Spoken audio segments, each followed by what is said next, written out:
Hello दोस्तों, नमस्कार। आप सबका हमारे यूट्यूब चैनल में स्वागत है। अगर पहली बार हमारे चैनल पे आए हैं तो प्लीज़ चैनल को सब्सक्राइब ज़रूर कीजिएगा। चैनल को सब्सक्राइब करें और वीडियो को लाइक ज़रूर कीजिएगा। ये आज की हम इस वीडियो में देखेंगे मोस्ट इम्पॉर्टेंट जो हिंदी की यानी दूसरी वीडियो है दोस्तों। हिंदी वर्णमाला की पहली वीडियो हिंदी वर्णमाला की दोस्तों वर्णमाला की पहली वीडियो दोस्तों अपलोड हो चुकी है। फर्स्ट पार्ट अपलोड हो चुका है। तो ये सेकंड पार्ट है दोस्तों। प्लीज़ वीडियो को केयरफुली देखिएगा। और आने वाले एग्ज़ाम्स के लिए जो हम ये सीरीज़ हमारी दोस्तों मोस्टली चलाई जा रही है UPSI you Uttar Pradesh SI के लिए और एएसआई की जो वैकेंसी आने वाली है दोस्तों, या फिर उत्तर प्रदेश के लेखपाल लेखपाल हो दोस्तों, या फिर वीडियो हो, इनकी जो भी वैकेंसी आ रही है इस सब में हिंदी का सिलेबस मस्ट है दोस्तों। तो हिंदी सिलेबस के लिए हम ये वीडियो स्टार्ट कर रहे हैं। ये सीरीज हमारी चल रही है। तो हिंदी की पहला पार्ट पहली सीरीज की पहली वीडियो आ चुकी है, अपलोड हो चुकी है। तो प्लीज़ वीडियो को ज़रूर देखिएगा। उसमें हम हिंदी से मोस्ट इंपॉर्टेंट वर्डमाला से पूरे टॉपिक को कंसिडर किए हैं। उससे मोस्ट इंपॉर्टेंट एमसीक्यू भी हमने उसमें कवर किया है। तो इस सेकंड वीडियो में हम देखेंगे शब्द से रिलेटेड, शब्द किसे कहते हैं, कैसे कौन कौन से शब्द होते हैं, तत्सम तद्भव शब्द क्या होते हैं, सार्थक निरर्थक शब्द क्या होते हैं। तो मोस्ट इंपॉर्टेंट शब्द से रिलेटेड वीडियो है दोस्तों। तो इस वीडियो को मिस मत कीजिएगा, लास्ट तक जरूर देखिएगा। मोस्ट इंपॉर्टेंट लास्ट में एमसीक्यू कवर किए गए हैं जो पिछले आए हुए एग्जामों में जो पिछले कई एग्जामों में आ चुके हैं और आने वाले किसी भी एग्जाम्स के लिए मोस्ट इंपॉर्टेंट हैं। क्योंकि उत्तर प्रदेश एसआई की अगर बात करें तो दोस्तों 40 क्वेश्चंस जो होंगे दोस्तों हिंदी से होंगे, 40 क्वेश्चंस हिंदी से होंगे। और एएसआई की बात करें दोस्तों, जो वैकेंसी आ चुकी है उसमें 50 क्वेश्चंस हिंदी के होंगे। तो दोस्तों मोस्ट इंपॉर्टेंट है हिंदी के लिए। तो हिंदी का जो भी हम वीडियो में कवर करेंगे, जितना पार्ट हिंदी का मोस्टली सारा पार्ट कवर होगा। आप बिल्कुल बेफिक्र रहिए, बस सारी वीडियो को केयरफुली देखिए और नोट्स में जो भी इंपॉर्टेंट पॉइंट हम बताएंगे उनको नोट कर लीजिएगा। तो दोस्तों चलिए स्टार्ट करते हैं। मोस्ट इंपॉर्टेंट है यूपीएसआई यूपीएसआई लेखपाल वीडियो के लिए, क्योंकि 50 नंबर का हिंदी होता है जो सभी बच्चों के लिए मोस्टली सभी बच्चों का मैक्सिमम मार्क्स स्कोरिंग सब्जेक्ट होता है। तो प्लीज़ वीडियो को मिस मत कीजिएगा। चलिए स्टार्ट करते हैं। तो पहला पॉइंट है, पहले ही हम बात करेंगे शब्द। तो दोस्तों शब्द किसे कहते हैं केयरफुली समझिएगा। शब्द क्या है, शब्द से रिलेटेड किस किस टाइप से क्वेश्चन आते हैं देखते हैं। तो दोस्तों सबसे पहले याद रखना है आपको, भाषा की जो न्यूनतम यानी हम किसी चीज़ को बोलते हैं तो उसकी जो न्यूनतम इकाई, पिछले वीडियो एग्जाम में पूछा भी गया था क्वेश्चंस कि भाषा की न्यूनतम इकाई क्या होती है, किसे कहते हैं। तो दोस्तों ऑप्शन में था, तो आपको याद रखना है भाषा की जो न्यूनतम इकाई होती है दोस्तों वही वाक्य, उसे वाक्य कहते हैं। तो क्या होते हैं वाक्य जो है दोस्तों, वो भाषा की न्यूनतम इकाई होती है। यानी जो हम कुछ बोलते हैं वाक्य बोलते हैं, शब्दों को बोलते हैं। तो दोस्तों भाषा की न्यूनतम इकाई जो सबसे लघु यानी न्यूनतम इकाई दोस्तों होती है वो वाक्य होती है। उसके बाद वाक्य की अगर बात करें न्यूनतम इकाई क्या होती है दोस्तों, शब्द होती है। तो दोस्तों एक दूसरे से ये रिलेटेड हैं। तो क्वेश्चंस बनता है कि भाषा की न्यूनतम इकाई क्या है। अगर उसमें वाक्य हैं या शब्द हैं तो दोस्तों आप शब्द को करेंगे। सबसे न्यूनतम इकाई क्या होती है, शब्द होती है। तो दोस्तों शब्द को कैसे और भी हम डिफाइन कर सकते हैं, कैसे समझा सकते हैं। दोस्तों आपको हमने पिछली वीडियो में वर्ण के बारे में बताया था। टोटल कितने वर्ण थे दोस्तों, 44 वर्ण थे। तो दोस्तों वर्णों की संख्या टोटल कितनी थी, वर्णों की संख्या दोस्तों टोटल 44 थी। तो इसमें हमने बताया था स्वर व्यंजन के बारे में कवर किया था दोस्तों। मोस्ट इंपॉर्टेंट थी वीडियो, प्लीज़ वीडियो को नहीं देखा तो देख लीजिएगा, इंपॉर्टेंट है। तो चलिए देखते हैं कैसे क्या इस वीडियो में क्या कैसे है। तो दोस्तों भाषा की न्यूनतम इकाई क्या होती है दोस्तों, वाक्य होते हैं। और वाक्य की न्यूनतम इकाई शब्द होती है। तो वर्णों और अक्षरों दोस्तों, जब हम किसी वर्ड को यूज करते हैं बोलते हैं तो और अक्षरों का एक समूह बनाते हैं जिससे कुछ एक सार्थक शब्द बनता है। अगर हम कुछ बोल रहे हैं तो उसका कुछ मतलब निकलता है। तो जो इसका मतलब निकलता है उसको हम क्या कहते हैं, जिसका नहीं निकलता, कुछ ऐसे शब्द भी बोले जाते हैं जिनका कोई मतलब नहीं निकलता, तो उसे हम क्या कहते हैं इसके बारे में समझेंगे। तो इंपॉर्टेंट है, तो आपको क्लियर हो गया होगा दोस्तों, आई होप। भाषा की न्यूनतम इकाई क्या होती है दोस्तों, वाक्य होती है। और जो वाक्य की न्यूनतम इकाई क्या होती है दोस्तों, शब्द होती है। क्लियर होना चाहिए। अब बात करते हैं शब्द। शब्द कितने टाइप्स के होते हैं, कितने प्रकार के होते हैं दोस्तों। शब्द जो होते हैं दो प्रकार के होते हैं, दो प्रकार के होते हैं। कौन कौन से, एक होता है सार्थक शब्द, दूसरा होता है दोस्तों निरर्थक शब्द। सार्थक शब्द क्या होता है, निरर्थक यानी आप जो लिखा है इससे इसके मतलब इसके शब्द के नाम से ही समझ सकते हैं। सार्थक मतलब क्या होता है दोस्तों, जिनका कोई सही अर्थ हो, सार्थक जिसका कोई अर्थ हो, सार्थक कहते हैं। निरर्थक यानी कहते हैं जिसका कोई मतलब ना हो, जिसका कोई शब्द अर्थ ना निकले, उसे हम कहते हैं निरर्थक। तो जो सार्थक होगा, जिसका कोई अर्थ निकलेगा, उसे हम दोस्तों सार्थक शब्द कहेंगे। जिसका कोई अर्थ नहीं निकलेगा उसे निरर्थक कहेंगे। जैसे चलिए आगे की ओर बढ़ते हैं। जैसे कौन कौन से शब्द हैं दोस्तों, मोस्ट इंपॉर्टेंट है। देखते हैं सार्थक शब्द क्या है दोस्तों। इंपॉर्टेंट है सार्थक शब्द क्या है। सार्थक मतलब जिनका कोई मतलब निकलेगा, जिन शब्दों का कुछ अर्थ होता है दोस्तों, जिन शब्दों का कुछ अर्थ होता है उन्हें हम सार्थक शब्द कहते हैं। मोस्ट इंपॉर्टेंट है, याद रखिएगा। उदाहरण के तौर पे देखते हैं, जैसे मंदिर। मंदिर का मतलब आप समझते हैं, मंदिर जहाँ पे पूजा पाठ होती है। पुस्तक जहाँ पे जिससे पढ़ाई करते हैं। दोस्तों जिन शब्दों का कोई मतलब निकलेगा उन्हें हम क्या कहते हैं, सार्थक शब्द कहते हैं। मोस्ट इंपॉर्टेंट है, प्लीज़ याद रखिएगा। तो इंपॉर्टेंट है, आने वाले एग्जाम में इसी इन्हीं टॉपिक से ही एमसीक्यू बनते हैं, मोस्ट इंपॉर्टेंट क्वेश्चंस बनते हैं दोस्तों, कवर किए जाते हैं। तो प्लीज़ वीडियो को लाइक ज़रूर कीजिएगा, चैनल को सब्सक्राइब नहीं किया तो कर लीजिएगा। सार्थक शब्द क्या है दोस्तों, जिन शब्दों का कुछ अर्थ होता है उन्हें सार्थक शब्द कहते हैं। जैसे पुस्तक, मंदिर, ठीक है दोस्तों, मधुशाला, इन सभी शब्दों को क्या कहते हैं, हम सार्थक शब्द कहते हैं। घर, इन सभी मतलब जैसे मधुशाला हो दोस्तों, मधुशाला कई बार पूछा गया है दोस्तों ये क्वेश्चंस, इसीलिए मैं बता रहा हूँ मधुशाला। या फिर जैसे घर की बात करें दोस्तों, तो ये सभी क्या है, सार्थक शब्द हैं। तो इंपॉर्टेंट है, याद रखिएगा। जिन शब्दों का कुछ अर्थ निकलता है उन्हें हम सार्थक शब्द कहते हैं। चलिए अगले पॉइंट की ओर बढ़ते हैं। अब सार्थक के बाद दूसरा पॉइंट आता है दोस्तों, निरर्थक शब्द। तो निरर्थक शब्द किसे कहते हैं दोस्तों, इंपॉर्टेंट है, निरर्थक शब्द किसे कहते हैं। तो जिन शब्दों का कोई भी मतलब ना निकले, यानी केयरफुली समझ में, पहले मैंने बता दिया, जिन शब्दों का कोई अर्थ नहीं निकलता उन्हें हम अब बल्कि इनका प्रयोग हम बोलचाल की भाषा में करते हैं, उसे निरर्थक शब्द कहते हैं। जैसे कुछ लोग कहते हैं ये काम, इस काम को फटाफट कीजिए, मैंने फटाफट ये काम कर लिया, जल्दी जल्दी काम कर लिया, धर इधर उधर, चटापट, चटाचट, इन सब शब्दों का जो मतलब होता है दोस्तों, ये सभी जो शब्द हैं दोस्तों, ये कैसे शब्द हैं दोस्तों, ये सभी हैं निरर्थक शब्द। निरर्थक शब्द मतलब जिनका कोई मतलब नहीं निकलता, कोई शाब्दिक एक क्लियर मीनिंग्स नहीं होती, कोई क्लियर मतलब नहीं होता इन शब्दों का। फटाफट, जैसे लोग कहते हैं मैंने चाय पिया, चाय साय, चाय का तो मतलब निकलता है लेकिन साय का क्या मतलब है कुछ नहीं क्लियर होता। तो दोस्तों इसका मतलब है निरर्थक शब्द, जो बोलचाल की भाषा में प्रयोग होते हैं बल्कि इनका कोई शब्द सार्थिक शाब्दिक अर्थ नहीं निकलता, उन्हें हम निरर्थक शब्द कहते हैं दोस्तों। मोस्ट इंपॉर्टेंट, आई होप सभी को क्लियर हो गया होगा। नहीं क्लियर हुआ तो दोस्तों प्लीज़ वीडियो की को पॉज करके रिकॉर्ड कर लीजिएगा, यानी कॉपी में एक नोट्स कर लीजिए कौन कौन से शब्द होते हैं, कैसे किसको सार्थक निरर्थक कहते हैं। चलिए आगे और अगले टॉपिक की ओर चलते हैं दोस्तों। अभी तक हमने इन शब्दों को दो प्रकार में बांटा था। कौन कौन थे दोस्तों, सार्थक और निरर्थक। अब हम शब्दों को और भी आगे क्लासिफाई करेंगे, यानी शब्दों की उत्पत्ति के अनुसार देखेंगे कौन सा शब्द कहाँ से लिया गया, कहाँ से आया है। जो हम अपनी बोलचाल की रोज़ की भाषा में, दिनचर्या में बहुत सारे शब्द को यूज करते हैं। तो कौन से शब्द कहाँ से आए हैं, इन सब के बारे में भी हमें पता होना चाहिए। तो पहला पॉइंट आता है दोस्तों, उत्पत्ति की दृष्टि से अगर हम शब्दों को क्लासिफाई करें तो कितने प्रकार में क्लासिफाई करते हैं, चार प्रकार में। मोस्ट इंपॉर्टेंट है उत्पत्ति की दृष्टि, ऐसे क्वेश्चंस भी वीडियो के कई बार एग्जाम में बने हुए हैं। यूपी लेखपाल का जो प्रीवियस एग्जाम हुआ था उसमें इस टाइप के क्वेश्चंस पूछे गए थे, उत्पत्ति के आधार पर शब्दों को कितने प्रकार में बांटा जाता है। तो दोस्तों आप सभी को पता होना चाहिए, चार भाग, चार पार्ट में डिवाइड किया जाता है दोस्तों। कौन कौन सा होता है, तत्सम शब्द, तद्भव शब्द, देशराज शब्द और विदेशराज शब्द। तो इन सभी शब्दों को हम कैसे क्लासीफाई करेंगे दोस्तों। पहले तो याद रखिएगा, उत्पत्ति के दृष्टि से शब्दों को चार भागों में बांटा गया है। पहला है तत्सम शब्द, दूसरा है तद्भव शब्द, तीसरा है देशराज शब्द, चौथा है विदेशराज शब्द। तो दोस्तों तत्सम शब्द क्या होता है, जो शब्द डायरेक्टली हमारी संस्कृत भाषा से लिए गए हैं उन्हें हम कहते हैं तत्सम शब्द कहते हैं दोस्तों। मोस्ट इंपॉर्टेंट, यहीं पे हम क्लियरली आगे देखेंगे, पहले एक शॉर्ट में बता देते हैं दोस्तों। तत्सम शब्द पहला आता है, दूसरा शब्दों को चार भागों में बांटा गया है, तत्सम शब्द, तद्भव शब्द, देशराज शब्द, विदेशराज शब्द।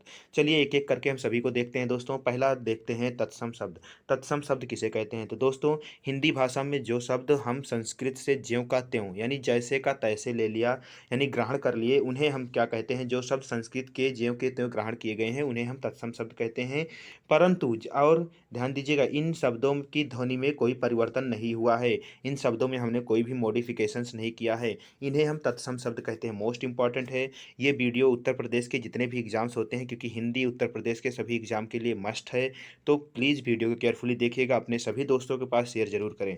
तो देखिए दोस्तों, हिंदी में जो शब्द संस्कृत भाषा के ज्यों के त्यों ग्रहण किए गए हैं तथा जिसमें ध्वनि में कोई परिवर्तन नहीं होता, उन्हें हम तत्सम शब्द कहते हैं। ये संस्कृत भाषा के शब्द होते हैं। जैसे उदाहरण देखते हैं, मयूर, नयन, अमूल्य, बानर। दोस्तों मयूर, नयन, मयूर मतलब मोर, नयन मतलब आप जानते हैं आँख, और अमूल्य मतलब जिसका कोई मूल्य होता है, बानर होता है यानी बंदर, जिसे हम अपनी भाषा में बोलते हैं। तो इन सब शब्दों को, ये संस्कृत शब्द भाषा के शब्द हैं, बानर, अमूल्य, नयन, मयूर। तो ये सभी शब्द में कोई भी परिवर्तन नहीं किया गया है, संस्कृत से ज्यों का त्यों लिया गया है, उधर कंसिडर किया गया है दोस्तों। तो ये शब्द कौन से शब्द कहलाते हैं दोस्तों, याद रखिएगा तत्सम शब्द कहलाते हैं, जो संस्कृत भाषा से लिए गए हैं, संस्कृत शब्द से लिए गए हैं, इसमें कोई भी परिवर्तन नहीं हुआ है, उन्हें हम तत्सम शब्द कहते हैं। आगे बहुत सारे एग्जाम्पल देखेंगे। चलिए, तो आई होप क्लियर हो गया होगा तत्सम शब्द किसे कहते हैं दोस्तों। जिन शब्दों, संस्कृत भाषा के शब्द जो संस्कृत से लिए गए हैं, उन्हीं ही शब्दों को तत्सम शब्द कहते हैं, तत्सम शब्द कहते हैं दोस्तों। क्लियर हो गया होगा।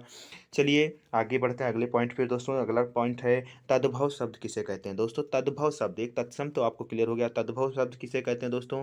तद्भव शब्द वो शब्द होते हैं दोस्तों जिनको हम अपनी बोलचाल की भाषा में यूज करते हैं, यानी समय के अनुसार इनमें हम परिवर्तन कर दिए हैं, परिस्थितियों के अनुसार इनमें परिवर्तन कर दिए हैं।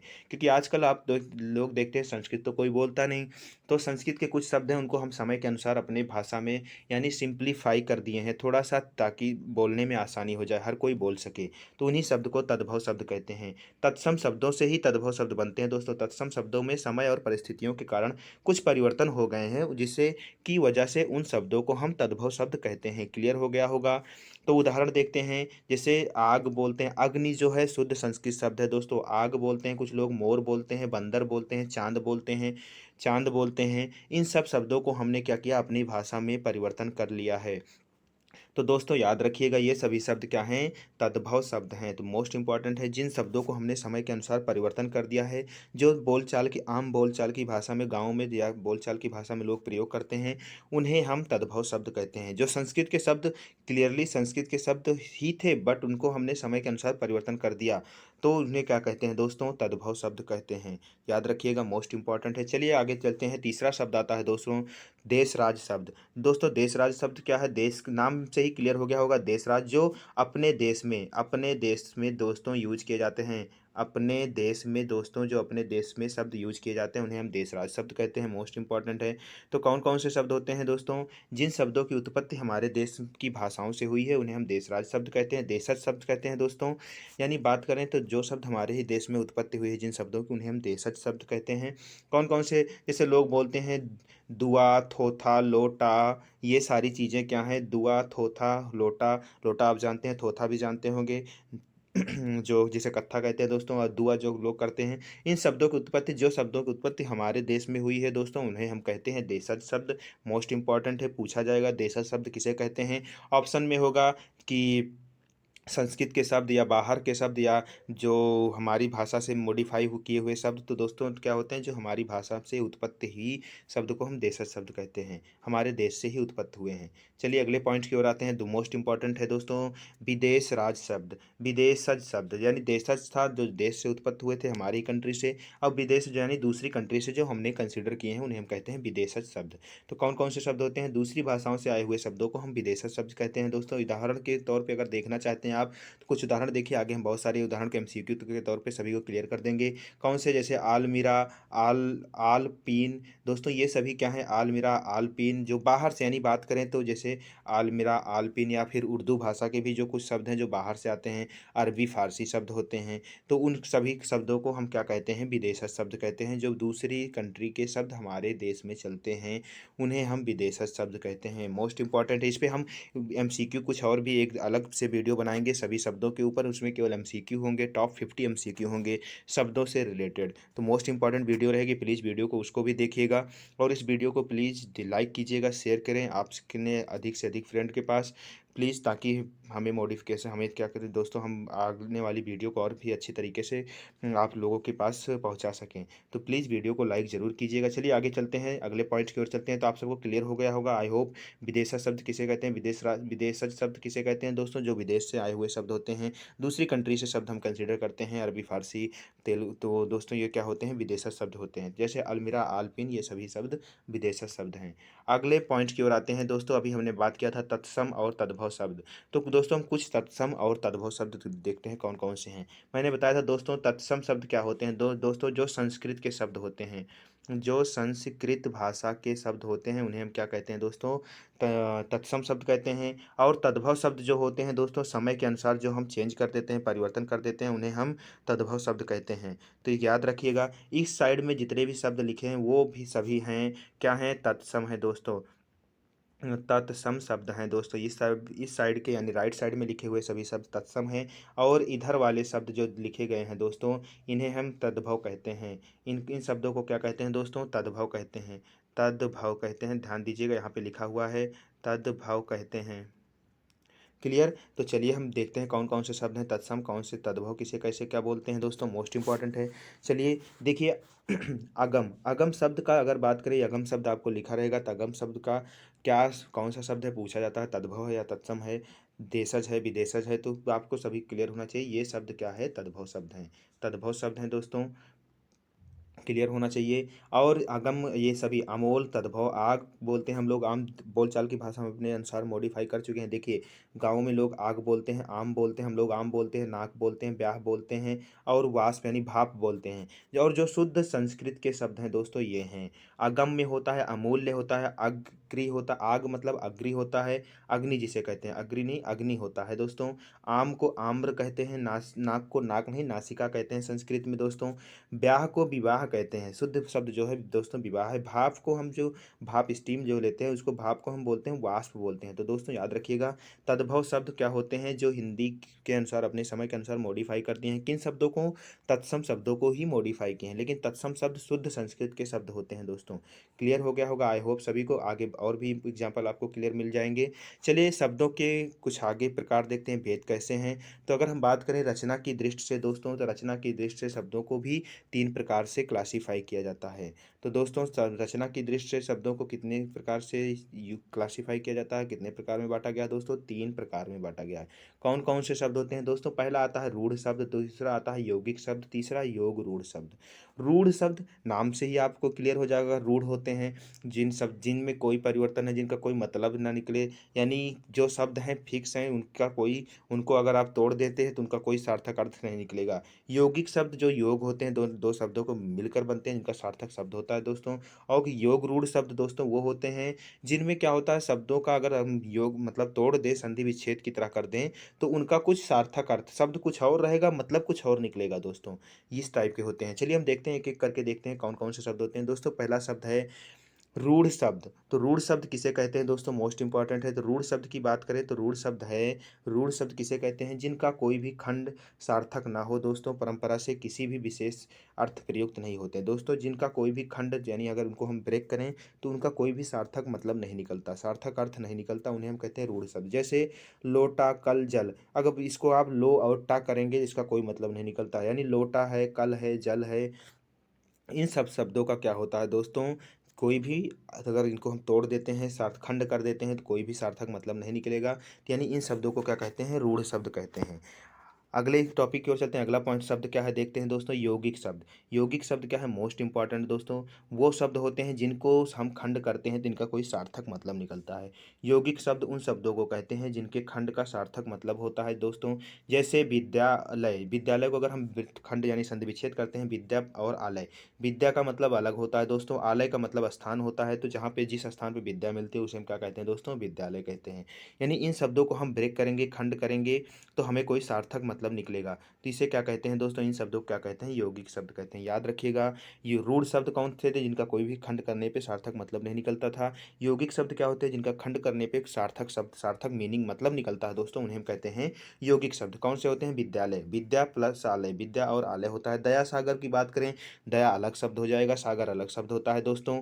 तो बिल्कुल जिन शब्दों को हम खंड करते हैं यानी ब्रेक कर देते हैं तो उनका कोई सार्थक मतलब निकलता है, उन शब्दों का मतलब निकलता है, उन्हें हम कहते हैं यौगिक शब्द। तो आई होप क्लियर हो गया होगा सभी को। चलिए अगले क्वेश्चन की और अगले पॉइंट पे चलते हैं। कौन सा शब्द है दोस्तों? योग रूढ़ शब्द। योग रूढ़ शब्द सबसे इंपॉर्टेंट है, याद रखिएगा, इस पे काफ़ी सारे क्वेश्चंस पूछे जाते हैं।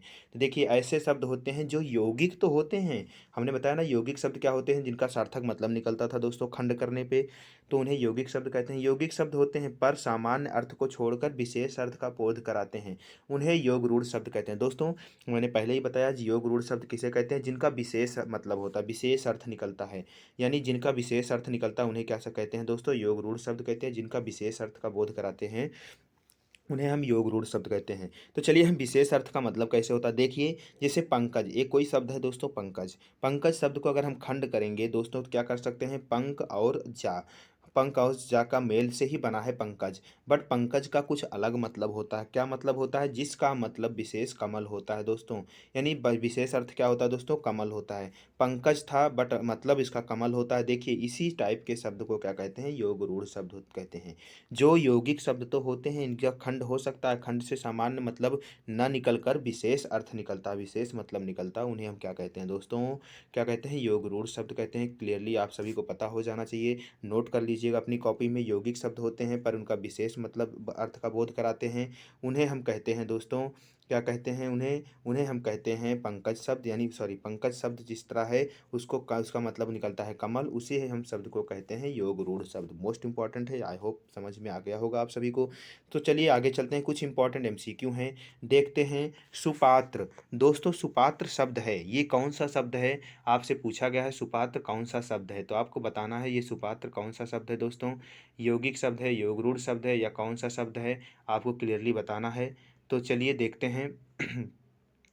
सुपात्र कौन सा शब्द है आप सभी को बताना। सुपात्र बताइए दोस्तों, ये रूढ़ शब्द है या यौगिक शब्द है या योग रूढ़ शब्द है? कौन सा शब्द है? सुपात्र के लिए बताना है आप सभी को। तो प्लीज़ बताइए। आपको कमेंट भी कर सकते हैं, आप बताइए कि कमेंट में कि सुपात्र कौन सा शब्द है। ये पहला क्वेश्चन आपके लिए है। सुपात्र कौन सा शब्द है, इसका कमेंट बॉक्स में आप प्लीज़ इसका जवाब जरूर दीजिएगा। मतलब क्या होता है सुपात्र शब्द का, क्या मतलब है इसका, आप मतलब बताएंगे, यानी इसका अर्थ बताएंगे। सुपात्र का क्या मतलब होता है दोस्तों। तो चलिए आगे चलते हैं। सुपात्र का मतलब कौन सा शब्द है, इसमें ये पूछा गया है, तो आपको शब्दों के बारे में बताना है। ये कौन सा शब्द है, अगर नहीं पता है तो आप बताइएगा, हम ऑप्शन दे रहे हैं दोस्तों। इसे हम रूढ़ शब्द कहते हैं, रूढ़ शब्द कहते हैं, या फिर तद्भव शब्द कहते हैं, या फिर योग रूढ़ शब्द कहते हैं। तो क्या कहते हैं दोस्तों? आंसर इसे कौन सा शब्द कहते हैं? तो क्लियर आप सभी को ढूंढना है, बताना है। तो कौन सा शब्द होता है ये सुपात्र दोस्तों, आपको बताना है। सुपात्र कौन सा शब्द होता है? योग रूढ़ शब्द होता है, या रूढ़ शब्द होता है, या यौगिक शब्द होता है? तो क्लियर। चलिए ये क्वेश्चंस आपके लिए है। चलिए अगले क्वेश्चंस की ओर चलते हैं जो इंपॉर्टेंट है सभी के लिए है दोस्तों। सास शब्द, यानी सास शब्द का तत्सम शब्द क्या होता है दोस्तों? जो सास यानी जो हम लोग बोलते नहीं, हम सांस ले रहे हैं, तो उसका तत्सम शब्द क्या होता है? सो तत्सम शब्द हमने बताया था दोस्तों, क्या था? जो शुद्ध संस्कृत के शब्द थे, शुद्ध संस्कृत भाषा के जो शब्द थे उन्हें हम तत्सम शब्द कहते हैं। जो संस्कृत संस्कृत के जो शुद्ध शब्द थे उन्हें हम तत्सम शब्द कहते हैं। अब सास का शुद्ध संस्कृत शब्द क्या होता है दोस्तों, आपको बताना है। तो सास शब्द का जो तत्सम शब्द होगा, संस्कृत में हम बोलते हैं इसे दोस्तों, क्या बोलते हैं? श्वास बोलते हैं, याद रखिएगा, श्वास बोलते हैं। यानी जो श्वास श्वास लेते हैं, सांस नहीं लेते, श्वास। शुद्ध शब्द शब्द जो था दोस्तों संस्कृत में श्वास था, उसी को हमने समय के अनुसार परिवर्तित क्या कर दिया? सास कर दिया। तो मोस्ट इंपॉर्टेंट है सास शब्द का संस्कृत अगर तत्सम शब्द बात करें, तत्सम शब्द मतलब संस्कृत वाले शब्द क्या होते हैं? श्वास होगा। ऑप्शंस भी देख सकते हैं, इसमें ऑप्शंस में श्वास सही है। क्लियर। आई होप आप सभी को समझ में आ गया होगा। चलिए अगले क्वेश्चन की ओर चलते हैं। अगला क्वेश्चन है दोस्तों कि सपत्नी का सपत्नी, सपत्नी का मतलब तद्भव शब्द क्या है दोस्तों? इसका तद्भव शब्द पूछा गया है, सपत्नी का तद्भव शब्द। दोस्तों सपत्नी का मतलब तद्भव शब्द की बात करते हैं जो समय के अनुसार परिवर्तन हो गए थे। तो कौन सा शब्द होता है दोस्तों? सपत्नी का मतलब होता है, अगर बात करें तो इसका शुद्ध अर्थ होता है सौतन। आपने साउथ के बारे में सुना ही होगा, साउथ। तो सपत्नी का शुद्ध शुद्ध अर्थ क्या होता है दोस्तों? साउथ होता है। तो क्लियर। आई होप सभी को नोट कर लीजिएगा, साउथ होता है सपत्नी का। क्लियर शब्द सपत्नी का तद्भव रूप जो होता है दोस्तों वो साउथ होता है। क्लियर। चलिए अगले क्वेश्चन की ओर चलते हैं दोस्तों। अगला क्वेश्चन में पूछा गया है संस्कृत के जो शब्द हिंदी में ज्यों के त्यों प्रयोग किए जाते हैं उन शब्दों को हम क्या कहते हैं? तो आपको हमने कई बार बोला इस वीडियो में, स्टार्टिंग में कई बार बताया कि दोस्तों का जो संस्कृत के शब्द जो थे ज्यों के त्यों यूज किए जाते हैं उन्हें क्या कहते हैं? उन्हें हम क्या कहते हैं दोस्तों? आप सबको बताना है। क्या कहते हैं दोस्तों? तत्सम कहते हैं, तत्सम शब्द कहते हैं। तो याद रखिएगा तत्सम शब्द हम उन्हें कहते हैं जो संस्कृत की भाषा के शब्द हैं। अगले क्वेश्चन की ओर चलते हैं दोस्तों। अगले क्वेश्चन में भूख शब्द का तत्सम रूप क्या है? जो भूख लगती है हम लोग इसको बोलते हैं तत्सम शब्द है। भूख शब्द का तत्सम शब्द क्या होगा दोस्तों? तत्सम शब्द बताने हैं, यानी संस्कृत में हम भूख को क्या बोलते हैं? इम्पॉर्टेंट है, तो याद रखिएगा क्या बोलते हैं दोस्तों? बोलते हैं बुभुक्षा, बुभुक्षा बोलते हैं दोस्तों। याद रखिएगा बुभुक्षा, यानी संस्कृत शब्द में अगर आपको भूख लगती है तो आप बुभुक्षा बोल सकते हैं, बुभुक्षा। पर घर पे ट्राई मत कीजिएगा, वरना बुभुक्षा बुभुक्षा करते रहेंगे तो समझ नहीं पाएंगे, लोग सोचेंगे क्या हुआ। तो बुभुक्षा शब्द को बोलते हैं संस्कृत में। हिंदी में मतलब हम लोग जो आम भाषा में बोलते हैं समय के अनुसार भूख बोलते हैं। ये तत्सम शब्द में क्या होता है? बुभुक्षा होता है। ये क्या है? तद्भव दिया है। तद्भव दिया है, तद्भव दिया है दोस्तों। अगर हम बात करें तो बुभुक्षा क्या होगा, तत्सम शब्द होगा। क्लियर? तो सभी को आई होप क्लियर हो गया होगा। चलिए अगले क्वेश्चन की ओर चलते हैं। मोस्ट इंपॉर्टेंट है, पुष्प शब्द है दोस्तों। ये पुष्प शब्द है, ये तत्सम है या तद्भव है या कौन सा शब्द है? तो आपको मैंने बताया पुष्प जो शब्द है शुद्ध संस्कृत का शब्द है, यानी ये तत्सम शब्द है। क्या शब्द है दोस्तों? तत्सम शब्द है। तो याद रखिएगा तत्सम शब्द क्या है, पुष्प जो है तत्सम शब्द है। क्लियर? आई होप सभी को समझ में आ रहा होगा। तो चलिए अगले क्वेश्चन की ओर चलते हैं। अगला क्वेश्चन है दोस्तों पंकज शब्द। मैंने पंकज शब्द का मतलब बताया था दोस्तों। पंकज शब्द दोस्तों कौन सा शब्द है? तो इसमें कौन सा शब्द था, किस शब्द में हमने इसका एग्जाम्पल पंकज का कंसीडर किया था दोस्तों? ये पंकज शब्द का एग्जाम्पल किस में लिया था दोस्तों? आप सभी को क्या ये रूढ़ रूढ़ शब्द था? नहीं, इसका रूढ़ शब्द वो होते हैं जिनका कोई मतलब नहीं निकलता ब्रेक करने पे। और योग रूढ़ शब्द क्या होते हैं दोस्तों? यौगिक शब्द क्या थे? जिनका सार्थक मतलब अगर खंड करें तो उनका सार्थक अर्थ निकलता है। और योग रूढ़ जो होते हैं उनका खंड करने पे अर्थ तो निकलता है पर अर्थ बिल्कुल विशेष होता है, उस शब्द से अलग होता है, जैसे पंकज था। तो दोस्तों पंकज शब्द कौन सा शब्द है? योग रूढ़ शब्द है दोस्तों। याद रखिएगा योग रूढ़ शब्द क्या है दोस्तों? पंकज शब्द क्या है? योग रूढ़ शब्द है। मोस्ट इंपॉर्टेंट है। चलिए अगले क्वेश्चन की ओर चलते हैं। अगला क्वेश्चन है कि निम्नलिखित में से तद्भव शब्द है दोस्तों। आप इसमें बताना है कि तद्भव शब्द कौन सा है। तो अब तो दिखाई ही पड़ गया होगा। तद्भव शब्द कौन से होते हैं जो हम बोलचाल की भाषा में यूज करते हैं? कटुक शब्द जो होता है दोस्तों ये संस्कृत का शब्द है। काश शब्द भी संस्कृत का है। कर्पूर जो भी संस्कृत का शब्द है। कपूर जो आम भाषा में बोलते हैं उसी को हम तद्भव शब्द कहते हैं। तो आई होप क्लियर हो गया। चलिए अगले क्वेश्चन की ओर चलते हैं। निम्नलिखित में से तद्भव शब्द कौन सा है? अब इसमें भी पूछा है तो दिखाना ही पड़ेगा ऑप्शन आप सभी को। तद्भव शब्द कौन से होते हैं? मैंने बताया जो समय के अनुसार संस्कृत भाषा के शब्दों को हमने परिवर्तन कर दिया अपनी भाषा में, उन्हें हम तद्भव शब्द कहते हैं। कुत्र जो है तत्सम है, ये भी तत्सम है, कान शुद्ध होता है। और ये क्या है, कृष्ण जो है दोस्तों ये क्या है, तद्भव शब्द हैं। याद रखिएगा तद्भव शब्द हैं क्या है, कृष्ण है। तो चलिए, तो ये दोस्तों मोस्ट इंपॉर्टेंट वीडियो थी आज की। इस वीडियो में हिंदी का सेकंड पार्ट था दोस्तों। शब्दों से रिलेटेड पार्ट थे दोस्तों, यानी शब्द हिंदी वर्णमाला का पहली वीडियो आ चुकी है। प्लीज़ नहीं देखे तो प्लेलिस्ट में जाइए, वीडियो को ज़रूर देखिएगा। अगर पहली बार हमारे चैनल पे आए हैं तो प्लीज़ चैनल को सब्सक्राइब ज़रूर करें और बेल आइकॉन को भी प्रेस कर लें ताकि हमारे चैनल से रिलेटेड सारी वीडियो आप तक पहुंच सकें। और ये हमारी गारंटी रहेगी आपको उत्तर प्रदेश की, यानी उत्तर प्रदेश एसआई की जो वैकेंसी आई है, एसआई या एएसआई या उत्तर प्रदेश की जो भी वैकेंसी आई है उसकी उसका सिलेक्शन हम 100% दिलवाएंगे, ये हमारी गारंटी रहेगी। तो चलिए दोस्तों, आप सबका सहयोग चाहिए, मोस्ट इम्पॉर्टेंट है। एसआई एंड एएसआई भर्ती के लिए मोस्ट इम्पॉर्टेंट सब ये है वीडियो है। चलिए, thank you for watching this video दोस्तों।